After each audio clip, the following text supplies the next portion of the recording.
Boa tarde a todos. Bem-vindos à teleconferência de resultados do quarto trimestre de 2022.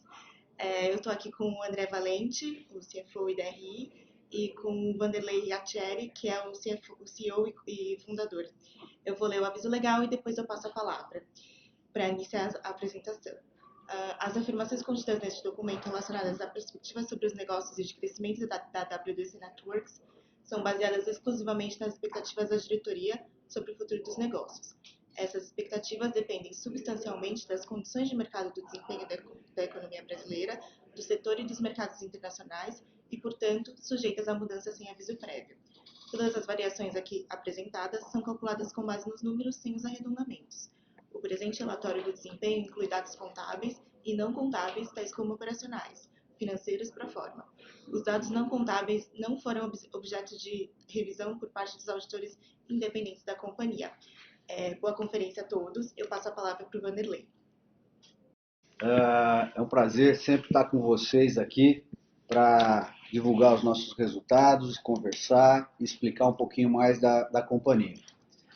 Como de costume, eu gosto de sempre fazer um slide de os principais destaques de resultado. Uma das coisas importantíssimas que a gente conseguiu atingir nesse trimestre foi a marca de 808 milhões de receitas futuras contratadas, ou seja, é o backlog de receitas. Isso é um aumento de 36,6% versus o mesmo trimestre do ano passado. Esse ano, nós vendemos 516 milhões de novos contratos de TAS, 34% do total das vendas desse ano. Isso dá uma noção para vocês que a nossa tese de as a Service continua forte e crescendo e avançando. E fizemos um EBITDA ajustado de 257 milhões, que é uma margem de 24%. Nesse trimestre, nós atingimos as vendas totais de 380 milhões, 8% acima do mesmo trimestre do ano passado. E um total do ano de aproximadamente 1,5 bilhão de reais em vendas. 1,7% de crescimento em cima de 2021. Uma das coisas importantes é que num ambiente de macroeconomia como o nosso, nós estamos fazendo uma gestão de caixa muito apurada e continuamos com 305 milhões de caixa, fechamos dezembro de 22. E até conseguimos antecipar a quitação de algumas dívidas, uma delas é a da primeira emissão de debêntures, e que faltava 47 milhões e a gente quitou isso. Para a gente é um sinal da nossa saúde financeira, da nossa capacidade de fazer o plano daqui para frente. Eu volto com vocês, mas agora eu queria passar para o André, que é o nosso CFO, para contar um pouquinho dos números aí da companhia.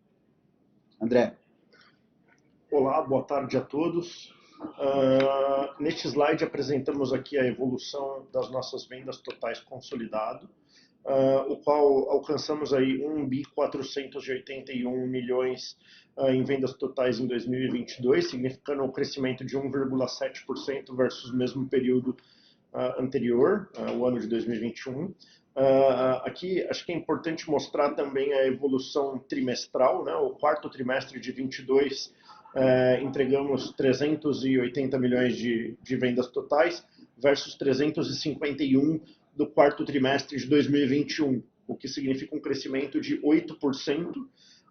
E destaco aqui o impacto das diferentes taxas de câmbios que estão vigentes aí nesses trimestres. Nesse trimestre de 2022, nossa taxa de câmbio média foi de 5,27, enquanto que a taxa de câmbio vigente no quarto trimestre de 21 foi de 5,58, maior aí em 5,4%.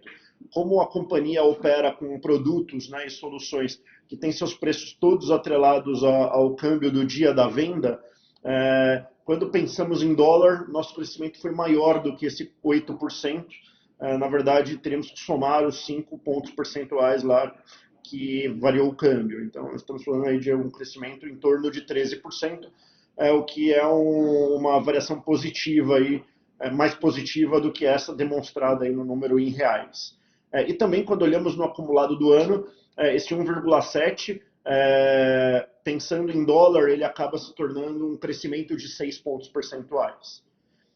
Seguindo, no próximo slide, apresentamos aqui a nossa receita líquida, a qual entregamos aí 1,71 no ano de 2022. Quarto trimestre de 22 foi de 278 milhões, significando um crescimento de apenas 0,5%, mas aqui também tem um impacto das taxas de câmbio. Lembrando que na receita líquida, a grande diferença para as vendas totais é que na receita líquida, todas as vendas da modalidade do TAS são contabilizadas no P&L, na receita líquida aqui, de acordo com a competência dos contratos. Então, muitas vezes vendemos um contrato grande no ponto zero, mas como às vezes o contrato é de 5 anos, a nossa contabilidade dessa venda aqui na receita líquida, ela leva em consideração a competência, então seria como se fosse 1/60 todos os meses.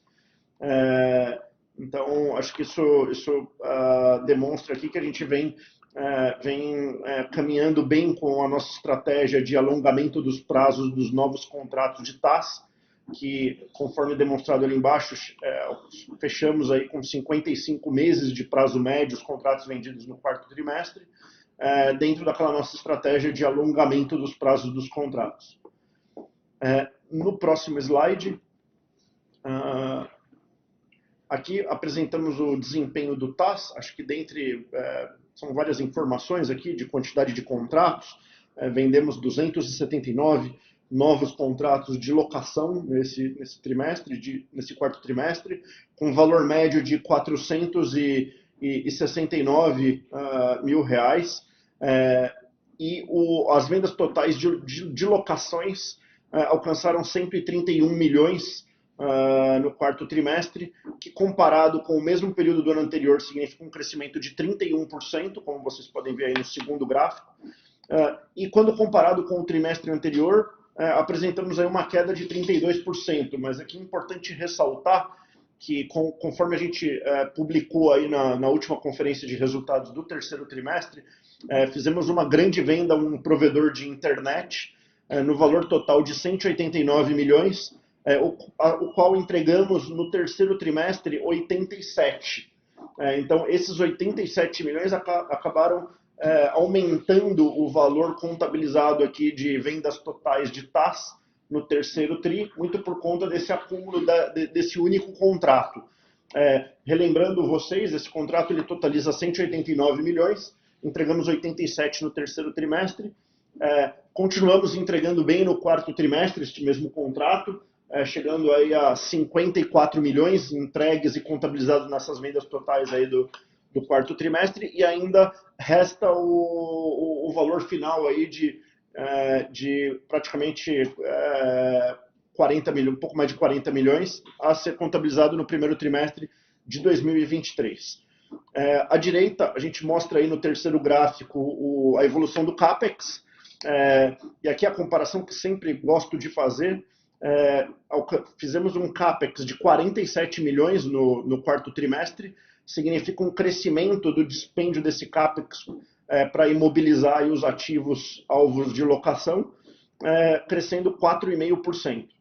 Se a gente cresceu 31% a venda de TAS e o CAPEX cresceu somente 4%, significa que a gente está com uma performance melhor da rentabilidade dos contratos de locação, que é o que a gente traduz no último gráfico à direita, que a gente apresenta aqui o markup do TAS. O markup do TAS, relembrando, ele é o total do contrato de locação dividido pelo CAPEX que a gente tem que fazer na imobilização dos ativos que tem que ser entregues ao cliente. Então a gente tinha aí um histórico muito próximo aí de 2,20, 2,30. Neste quarto trimestre batemos o nosso recorde de markup do TAS em 2,80, o que significa que a cada R$1 de CAPEX que a gente gastou, conseguimos transformar em 2,80 de receita futura contratada. E para fechar esse slide, abaixo a gente demonstra aí vários trimestres para trás os prazos médios dos contratos, exatamente para demonstrar para vocês que lá atrás, no início de 2020, a gente tomou uma decisão estratégica de privilegiar o longo prazo e mudar a característica dos contratos de locação de curto prazo, como vocês podem ver lá, aproximadamente 2 anos, a primeira coluna ali, 27 meses, e o nosso objetivo era transformar todos os contratos da companhia em algo próximo a 5 anos, 60 meses. A gente tem tido um bom desempenho em aumentar essa curva, né, chegando lá na frente, no quarto trimestre de 2022, com 55 meses de prazo médio desses contratos vendidos neste trimestre. Na sequência, no próximo slide, aqui a gente mostra a evolução da receita futura contratada. Esse é um indicador que a gente gosta bastante. Alcançamos aí 808 milhões de reais de receita futura contratada. Lembrando vocês que a receita futura contratada, a companhia já importou os produtos, imobilizou no nosso balanço, remuneramos os nossos times de vendas com as comissões, já gastamos com todos os custos de fabricação do produto, os custos logísticos para entregar nos nossos clientes finais, e são contratos que a gente não tem mais nada para gastar, eles já estão em curso, e sem a gente ter que despender nada, eles vão gerar receita no nosso P&L e, por consequência, EBITDA, e por consequência, caixa, esses 808 milhões ao longo dos próximos anos. A gente demonstra também logo abaixo para vocês o cronograma de realização dessas receitas futuras contratadas. Que, como vocês podem ver, em 2023 já temos 280 milhões garantidos de receitas e EBITDAs e caixas provenientes de contratos de locações já vendidos no nosso passado. Né? Evidentemente, esse número vai ser melhor, porque os times de vendas continuam aqui atrás vendendo todos os dias novos contratos, e quando o novo contrato é vendido, ele já gera a primeira parcela de receita, já no mês seguinte, já engorda também aqui a receita futura contratada, gerando esse efeito aqui de previsibilidade de resultados, que é o que bastante nos atrai e que guiou a nossa decisão estratégica lá atrás de aumentar esses prazos médios. No próximo slide, eu passo a palavra para o Vanderlei para a gente falar um pouco individualmente de cada um dos segmentos da companhia. Exatamente, obrigado. Então, como vocês sabem, a gente tem 3 segmentos principais: Telecom, Enterprise e Solar. E o Telecom hoje é muito representativo para a gente. Ele representa 53,6% das vendas totais do ano. Uma coisa importante a se ressaltar nesse período é que a gente teve um aumento de market share dos modems de fibra, que são as ONUs, que vão lá na casa do assinante. Né? Então a gente passou de 13,6% do market share em 2021 para 20,4% de market share. Sendo que, pelos dados da Anatel, no ano passado foram vendidos 9,1 milhões de assinantes novos, e esse ano que passou, 22, foram só 4,9 milhões, quase a metade. Mas com esse cenário, a gente conseguiu aumentar a nossa participação no mercado. Isso demonstra a força que a gente tem dentro desse segmento. Outra coisa importante, teve uma pequena redução da margem bruta, de 25,7 para 25,3 nesse quarto trimestre. Isso muito em função desse alongamento dos prazos e desses contratos fechados. Outra importante notícia que eu quero sempre ressaltar, a despeito de qualquer análise, é que o TAS, que é o nosso contrato do as a Service, ele é extremamente atrativo em momentos como esse que nós estamos passando a macroeconomia. Repara, mesmo com a desaceleração do crescimento do mercado de telecom, nós mantivemos quase 55% das vendas da AWDC no TAS, crescendo essa participação. Isso é importantíssimo para mostrar que, mesmo com a consolidação dos provedores, eles ficando maiores, somos muito atrativos nesse modelo de as a Service. E, para deixar claro também, uma coisa que a gente já previa que ia acontecer é o início da renovação tecnológica, dos assinantes. Na casa do assinante, está sendo muitos provedores já começam a substituir os modems por exemplo, modems com Wi-Fi 6, a tecnologia muito mais poderosa para transferir banda para dentro de casa. Esse é o cenário que a gente viu, né, nesse trimestre e que mostra que a gente está firme nesse segmento. No próximo slide, a gente fala sobre Enterprise, né? O Enterprise é todo o segmento corporativo, né? Então, temos aí o crescimento da receita em 12,7% do trimestre anterior para esse trimestre. E olha que nós estamos tendo ainda uma grande indisponibilidade no mercado internacional de câmeras de alta performance, que é o segmento de segurança.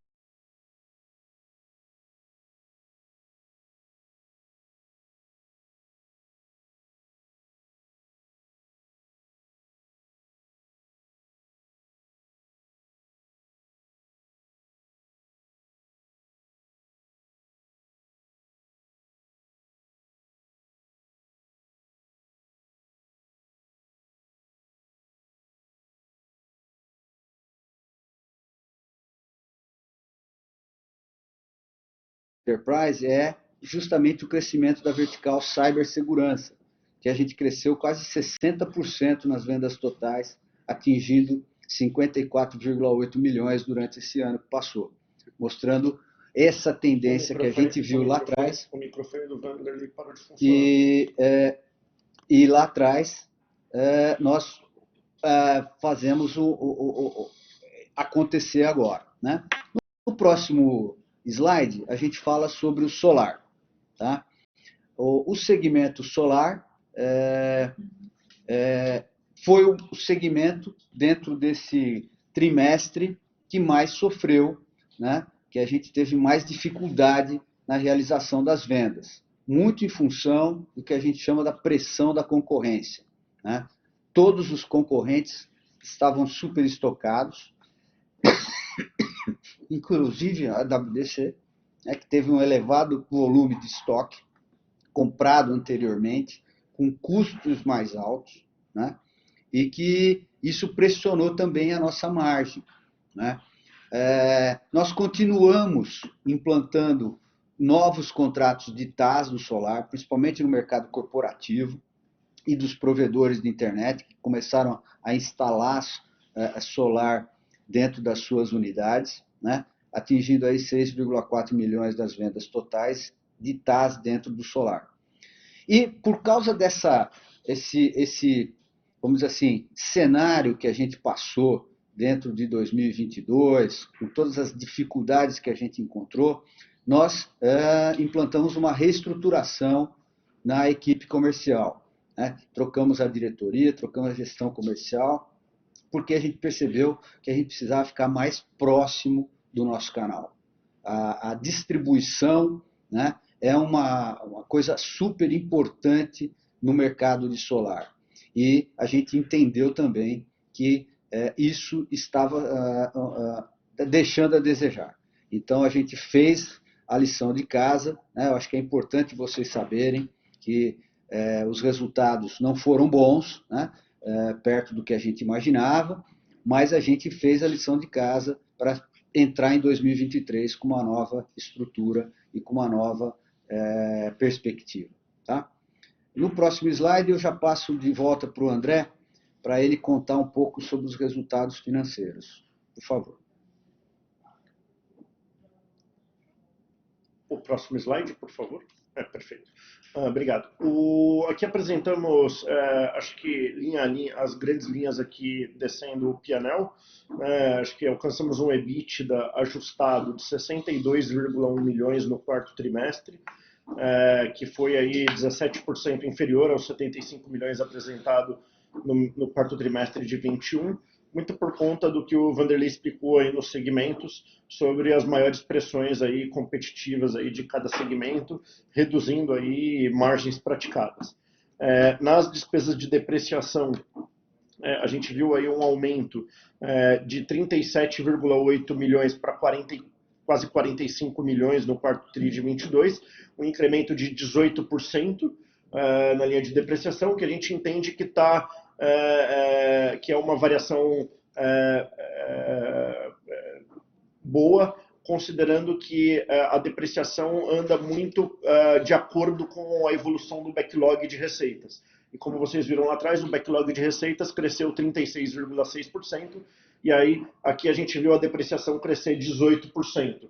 É muito fruto do aumento da rentabilidade dos contratos TAS em específico. O resultado financeiro foi de menos 18 milhões no quarto trimestre de 22, versus menos 11,6 no quarto trimestre de 21, são 6,9 milhões pior, muito por conta do aumento das taxas de juros, considerando aí as maiores dívidas contratadas pela companhia.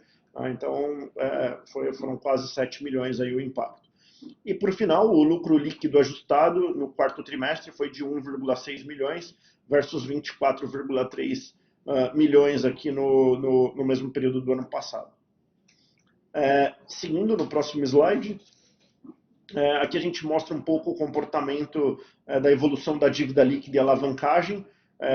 Em termos de dívida bruta, no quadrinho aí na tabela abaixo, vocês veem que a gente fechou o ano com 794 milhões de dívida bruta, versus 588 do fechamento do ano de 2021, com a emissão da debenture que a gente processou em junho de 2020, a companhia chegou a quase 1 bilhão de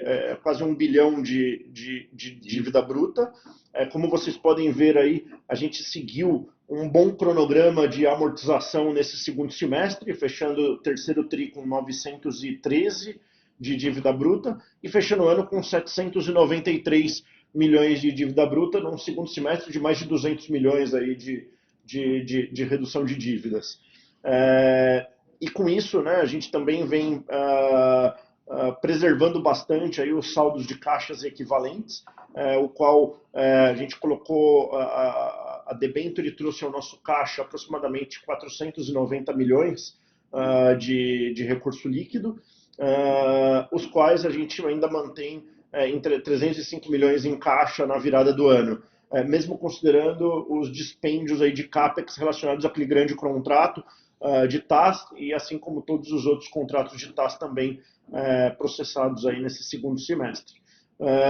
O nosso índice de alavancagem, que a gente acompanha bastante, até pelas questões dos covenants, fechou em 1,74, ou seja, a nossa dívida líquida dividido pelo nosso EBITDA dos últimos 12 meses significa 1,74 vezes. Então, o nosso covenant ele é de 3 vezes, né, o nosso limite máximo, então a gente ainda navega bastante distante. Então, o foco, como o Vanderlei comentou, tem sido gerir o caixa, cuidar do caixa, mantendo aí uma situação saudável.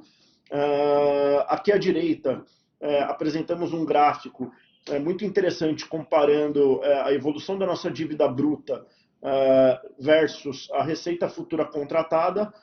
Nesse fechamento de ano, a gente chega aqui com uma dívida total de 795 versus um total de receita futura contratada de 808 milhões. Ou seja, a gente tem uma cobertura aí, a gente tem mais receita futura contratada a receber do que o que a gente tem de dívida. E à direita, a gente menciona também aqui, ano a ano, esse cronograma de realização futura, até para mostrar que acho que a emissão da debenture do meio do ano, unida aí com uma amortização mais forte de dívidas nesse segundo semestre, faz com que a gente tenha um perfil de endividamento, olhando os cronogramas futuros, bastante mais tranquilo para o decorrer aí do nosso caixa. No próximo slide, a gente apresenta aqui um pouco do que aconteceu com o nosso caixa. Iniciamos o ano de 2022 com 337 milhões.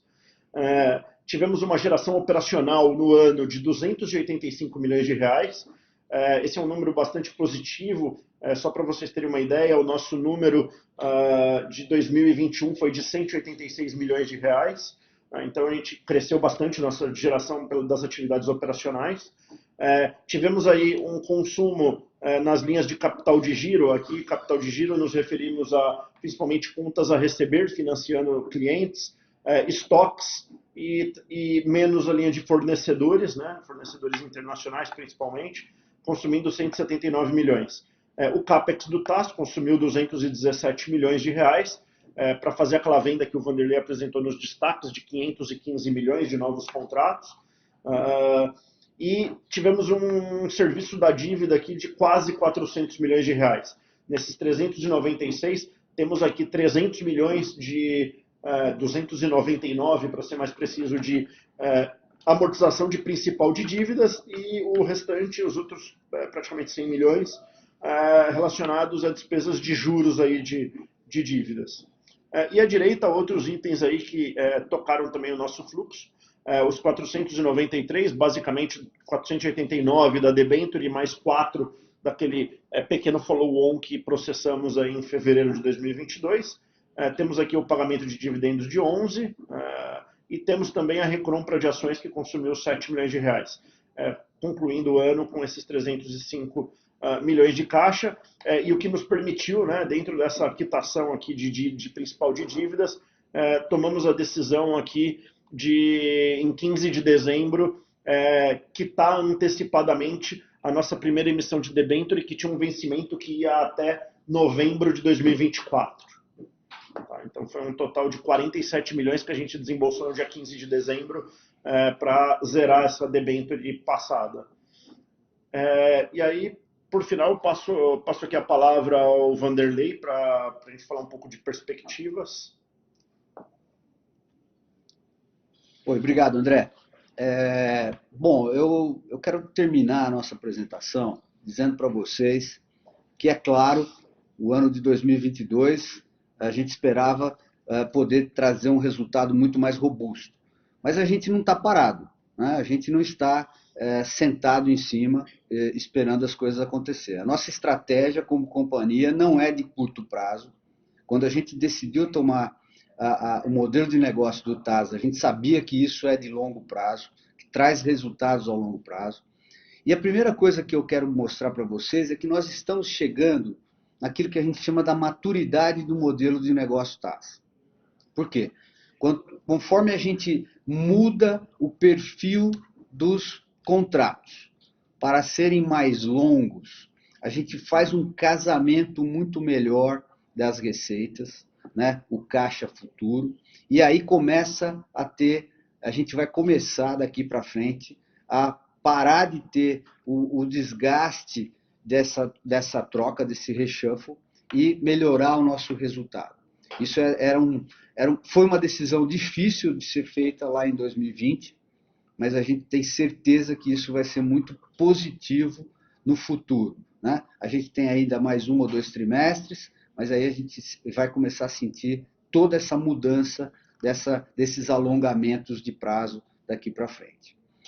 Outra coisa importante, gente, a WDC, desde o começo da sua história, a gente tinha o propósito de conectar as pessoas às tecnologias. E a conectividade das pessoas e das empresas, com certeza vai continuar tendo uma demanda muito grande por novas infraestruturas. A gente está acompanhando toda essa infraestrutura que foi construída ao longo desses anos de fibra ótica para levar a banda larga fixa, né? Eu lembro que quando a gente começou a trazer fibra ótica lá atrás, era temeroso, ninguém acreditava que ia acontecer isso, e a gente forçou, e olha essa realidade que a gente vive hoje. Da mesma maneira, a gente sabe que existe uma renovação tecnológica sobre tudo isso. Então, as gerações dos roteadores Wi-Fi 6, e agora em Barcelona, aí no congresso de wireless, né, de mobile, está se falando já em Wi-Fi 7. Né? As redes 5G, não só as redes públicas, né, que a gente vai usar nos nossos celulares, mas as indústrias vão começar a implantar essas redes nos seus ambientes particulares, privados, para controlar a sua produção industrial e tudo mais. A gente já começou a fazer isso. Né? Isso vai aparecer ao longo desse ano que entra. Né? Outra coisa importante, a gente lá atrás, 2019, previu que a digitalização da mídia outdoor, né, que é o OH, iria acontecer. E a gente se adiantou a isso e hoje começa a ter realmente um movimento muito forte no Brasil, acompanhando o que acontece lá fora, de digitalização da mídia outdoor. Aqueles relógios que a gente vê na rua, né? Tudo isso começou a ser digitalizado. E isso tudo gera uma demanda pelos nossos produtos. Cibersegurança nem precisa falar. Quanto mais a gente se digitaliza, mais a gente é atacado e mais precisa de proteção, né? Outra coisa importante que o ano passado, com a parceria com a Huawei, principalmente, nós trouxemos, foram os sistemas BESS, né, que são as baterias de lítio para armazenamento de energia, principalmente a solar, né, para uso não só industrial, nas telecomunicações, como nas utilidades, nas utilities. Isso tudo vem como uma tendência e a gente está super preparado para esse novo mercado. A macroeconomia, né, que a gente não controla, né, cada vez é mais desafiadora, né, cria mais dificuldade para os nossos clientes. Para a gente também, é claro, como empresa, mas para os nossos clientes, a dificuldade de tomar crédito é muito maior para fazer CAPEX. Isso a gente sentiu em 2014, 2015, quando a gente estava começando a fazer o TAS, né? A gente percebeu o quanto aderente é esse modelo de OPEX para esse mercado. E a gente tem certeza, como a gente já viu agora esse ano que passou, né? O TAS continua firme, né? Em outros mercados, não só em telecomunicação, e vai ter uma aderência ainda maior nos próximos anos. É uma tendência, né? Os institutos de pesquisa mostram isso. Então, a gente está alinhado com essa tendência. É sempre difícil você ser inovador, né? Você tem que sempre vencer barreiras e, às vezes, ter alguns movimentos de adaptação para continuar crescendo. Mas essa estrutura que a gente montou de capital, né, vocês viram, super capitalizados, com uma governança muito importante que foi instaurada dentro da companhia. E esse planejamento de longo prazo, nós temos certeza que o nosso futuro tem muito crescimento pela frente e muito valor para agregar para os nossos acionistas. Tá bom? Essa era a nossa mensagem, e eu acho que agora a gente talvez possa abrir as perguntas, né? Eu queria, antes de mais nada, agradecer a nossa equipe aqui interna, né, do RI, do financeiro, que se esforçou para entregar esses resultados num período muito rápido, e agora a gente abre para as perguntas, né? Eu tenho aqui talvez vamos... a gente tem algumas perguntas, Vanderlei, vamos...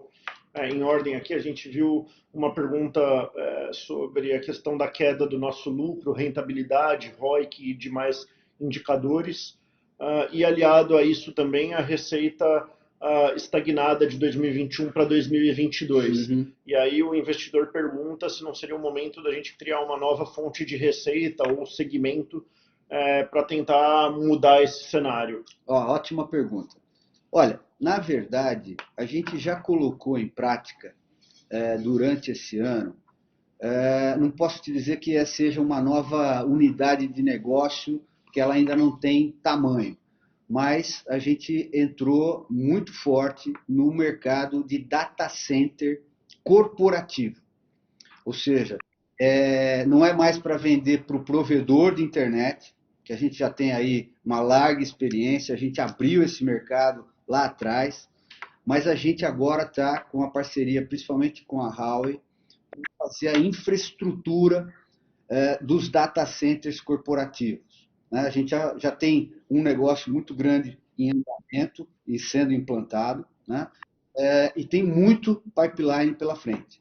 O data center, né, a nuvem, ela é extremamente importante no momento em que você tem mais digitalização nas empresas. Esse é um segmento, com certeza, Lucas, né, que a gente deve ter uma linha de crescimento muito acentuada nos próximos 2 anos aí. A gente acredita que esse modelo é muito importante. Outra coisa, dentro desse novo negócio, eu tenho que ressaltar o modelo de 5G privado. Né? Não vai ser uma nova telecom, né, que a gente tem, mas ele com certeza será uma fonte importante de receita. Né? O primeiro negócio a gente já fechou no modelo TAS, né? Pequeno, mas é claramente uma mostra de que o Brasil vai adotar essa tecnologia nas indústrias. Né? Outra coisa que a gente sabe que está acontecendo e que a gente começou lá atrás, que é o agronegócio para a gente. Começou com o solar, né, da energia para tocar os projetos de irrigação. Tem aí algumas usinas em construção que ainda não geram, infelizmente, não geram receita, né, não dá para mostrar, né, porque a gente tem que primeiro construir para depois transformar isso em vendas totais, né, que são modelos de locação. Mas isso tudo tá em andamento. Né? É por isso que eu falo que às vezes o resultado no curto prazo não demonstra tudo que a gente está fazendo por causa desse modelo do TAS. O TAS ele é super interessante, mas ele demora para aparecer no balanço. Né? Então a gente sofre um pouquinho quando tem esse tipo de mudança. Mas a gente está super atento, né, a ter outras fontes aí, outros segmentos de tecnologia que a gente vai explorar sim. Não dá para ficar explorando sempre venda de modem de fibra, porque ninguém vai ter 2 modems de fibra na sua casa. Né? Então a gente sabe disso e a gente está super atento sim. E adicionando, Vanderlei, a esse ponto, acho que isso é uma dúvida recorrente dos investidores e que a gente internamente, na área de planejamento, a gente sempre enxerga dessa forma. Quando a gente gera valor através de uma venda, a gente tem 2 caminhos possíveis no nosso P&L. Quando é via venda, a gente joga para o resultado do trimestre, e quando é via TAS, a gente pega esse mesmo resultado e a gente joga para dentro do backlog de receitas, da receita futura contratada. E aí é exatamente isso que você comentou. Por isso que a gente chama tanto a atenção ao backlog de receitas, a receita futura contratada, porque é exatamente a foto dessa via que a gente está pavimentando o nosso resultado de longo prazo. Então, quando a gente vê o backlog crescendo aqueles 37%, a gente olha e fala assim, puxa, a receita líquida da companhia andou de lado, mas o backlog de receitas cresceu 37%. Isso significa que a gente canalizou aqueles 515 milhões que o Vanderlei apresentou lá no primeiro slide para dentro do que a gente quer colher futuramente. E aí, dentro da parte de despesas, a gente tem toda a parte ruim, vamos assim dizer, né? Porque apesar de você canalizar a receita e o recebimento para o futuro, né, para os próximos 5 anos, a despesa ela onera o P&L do mês, porque a gente não pode ratear e jogar as despesas para frente. Contabilmente, a gente tem a incorrência daquela despesa, né, de pagar o caminhão do frete para entregar todos os produtos ao cliente. As despesas vêm na cabeça. São todas na cabeça. A despesa vem na cabeça, na competência. Mas junto com o CAPEX. É isso. Então, por isso que a gente chama também, né, para deixar isso bem claro aos investidores, por isso que a gente sempre bate na tecla nas apresentações de mostrar bastante a receita futura contratada. Porque a receita futura contratada é que vai gerar depois uma vida mais constante, né? Mas a gente segue no nosso caminho de atender e conectar as pessoas, e o TAS, como até tem uma outra pergunta aqui também, falando sobre, puxa, vocês passaram bem pelas crises de 2014 e 15, mesmo com as Selics altas. E aí, até que ponto a taxa Selic pode ser considerada culpada pelo atual momento que a empresa vive? E aí, já tomando a liberdade de responder, a Selic alta, ela causa um efeito colateral, como nós temos uma dívida atrelada à CDI, a Selic alta acaba criando maiores despesas financeiras.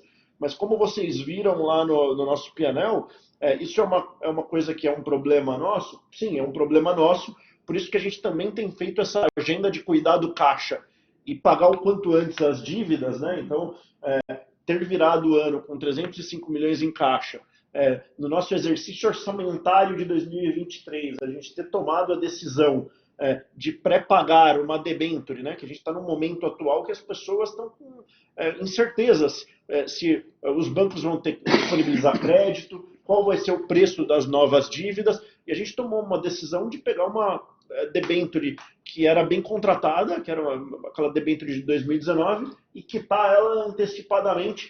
Muito para quê? Para reduzir a carga de despesa financeira no nosso resultado de 2023. Então, acho que a Selic tem esse ponto aí de vista. Mais perguntas? Temos aqui uma pergunta aqui do pessoal da Mafre. Acreditam que a margem bruta de solar deverá voltar aos patamares observados anteriormente? Qual patamar de margem bruta podemos considerar para o longo prazo? E quais estratégias da companhia para a vertical solar em 2023, dado o cenário econômico desafiador? Olha, pessoal, o solar realmente foi uma unidade de negócio que em 2022 fez a gente aprender muito, né?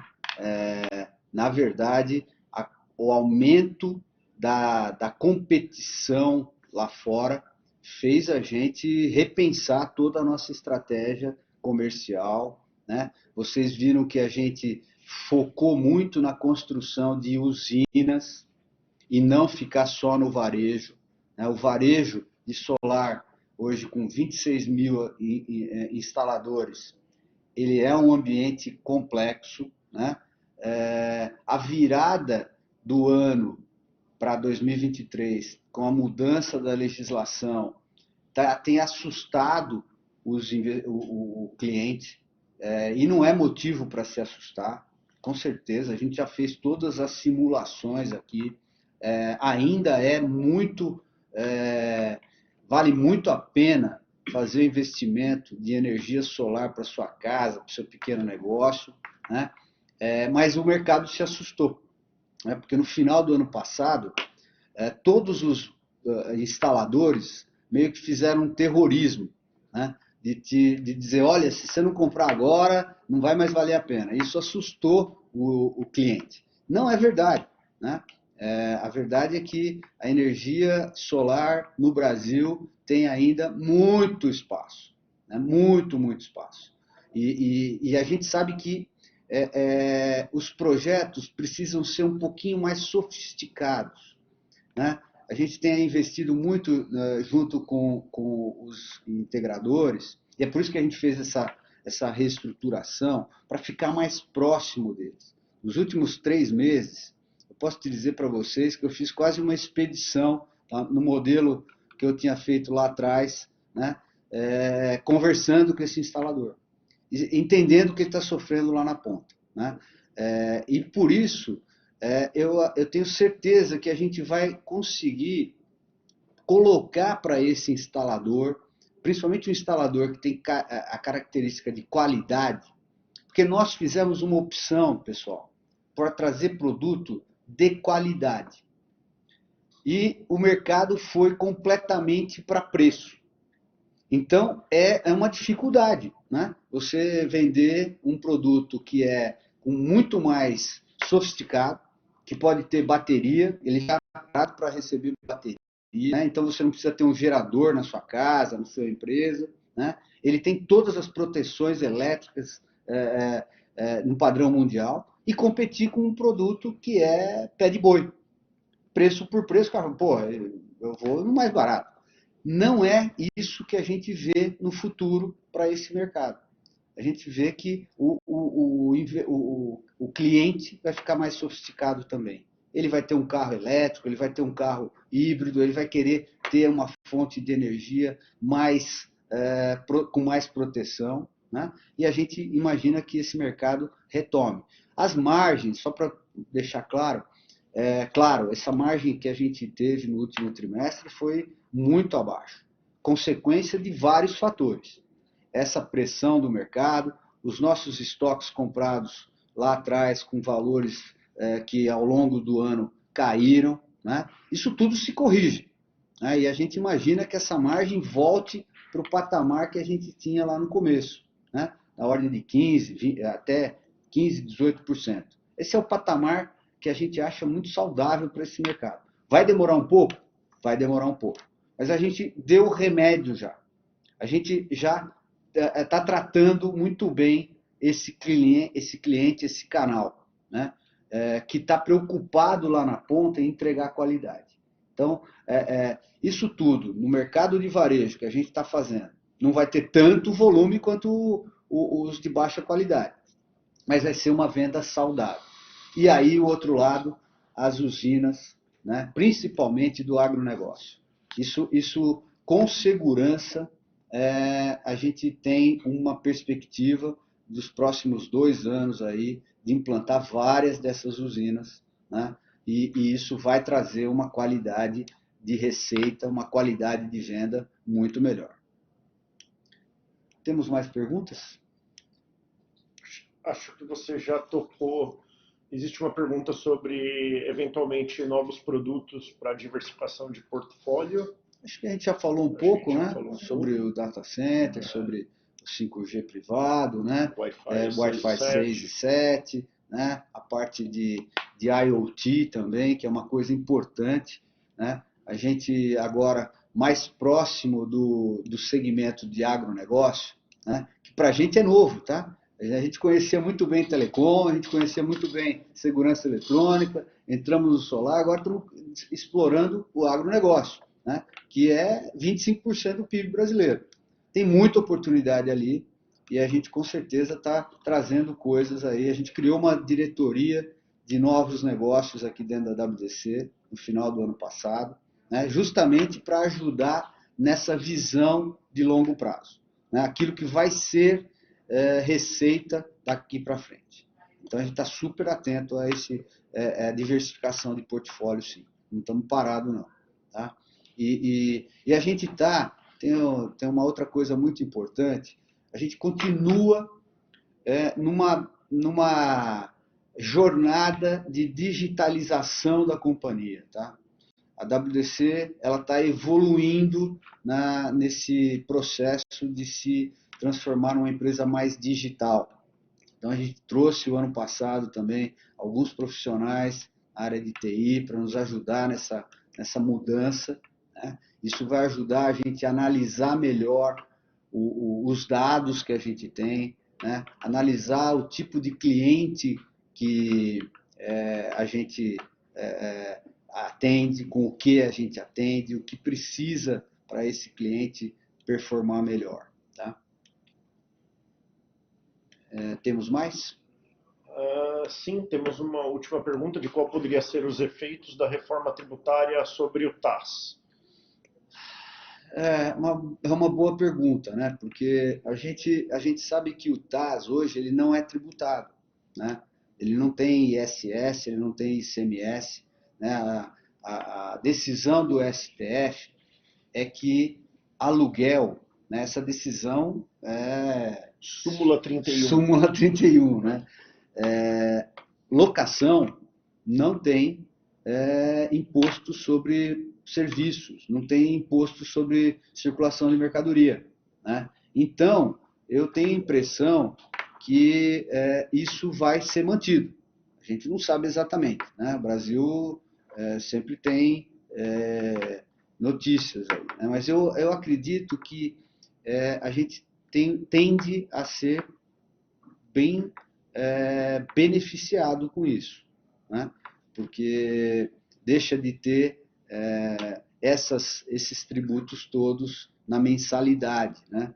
Então, aquilo que não é uma prestação de serviço, né? Que é uma locação, só se mudarem a súmula 31, que, né, a gente não sabe.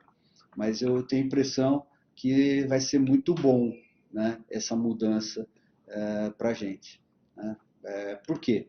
Porque mensalizar tecnologia é deixar o cliente com mais fluxo de caixa. Né? Na verdade, não é um financiamento. A gente sempre bate nessa tecla. É como se a gente estivesse vendendo a tecnologia sob assinatura. Né? Ele tem todas as vantagens de ter uma tecnologia sobre assinatura. Assim como tem hoje já dos veículos, né? Que a gente atende de várias outras modalidades aí. Só que a gente está fazendo com tecnologia. Tá bom? Mais perguntas? Não, acho que é isso. Não tendo mais perguntas, acho que podemos encerrar. Obrigado a todos aí por participarem da nossa conferência de resultados. A nossa área de RI, a Simone Oyamada, nossa gerente de RI, eu e todo o time aqui, Vanderlei também, estamos sempre à disposição aí para atender, tirar dúvidas e compartilhar um pouco sobre o nosso negócio, sobre o que a gente tem feito para aumentar aí o entendimento sobre os nossos segmentos, sobre a nossa atuação. Então, nosso e-mail do Fale com o RI está à disposição de todos e a gente também está à disposição via telefone, via WhatsApp, via também LinkedIn. Fiquem à vontade para nos contatar para qualquer dúvida, crítica, sem curiosidades sobre o nosso negócio. Exatamente. A gente é uma empresa que dá muito valor a vocês, acionistas, né? A gente entende muito bem qual é o nosso papel de geração de valor para vocês e temos essa transparência como um DNA aqui dentro da companhia, tá? Contem com a gente aí e sempre pensem na WDC como um investimento de longo prazo. Muito obrigado a todos, boa tarde e até a próxima. Obrigado. Até logo.